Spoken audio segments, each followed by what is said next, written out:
me, and I just answered this question in my Flaunt Fitness Facebook group, and I decided to answer it here because I know you are all having this burning question too.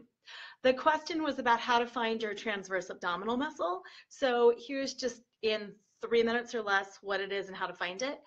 Very rudimentary explanation, but the transverse abdominals kind of go hip bone to hip bone, and they go this way, and they compress and they hold everything in, which means you can't exercise them by doing like crunches or anything. This is rectus abdominis, this is internal oblique, this is external oblique, and you can't do a crunch by folding your hips that way, so you really can't stimulate those muscle fibers. So the only way to do it, literally, is by using your mind to find those muscles and contract them and lift them. And then when you do, you go from like that pot-bellied look to having that flat lower bellied look. And it's also really, really good on your lower back. So here's how to do it.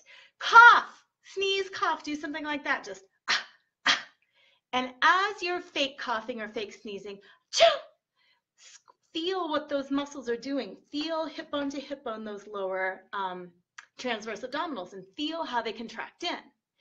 And then take away the goofy sound and just be like, or through your nose, and feel those muscles and start developing that mind-muscle connection. And that way you know what the transverse abdominal muscles feel like. So then when you start doing exercises, you can forcefully exhale, feel that muscle contract, and then you can hold it, and then you're working that muscle isometrically when you're doing things like a plank. So instead of just doing the plank and holding it, you're going, ooh, this is what it feels like when I cough.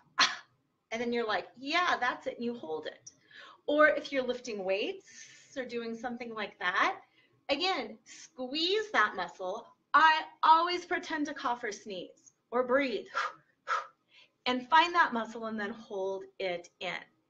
And of course, yoga breathing exercises are also a really great way to strengthen that muscle. And yes, when you breathe, you're also using, the diaphragm right up in here.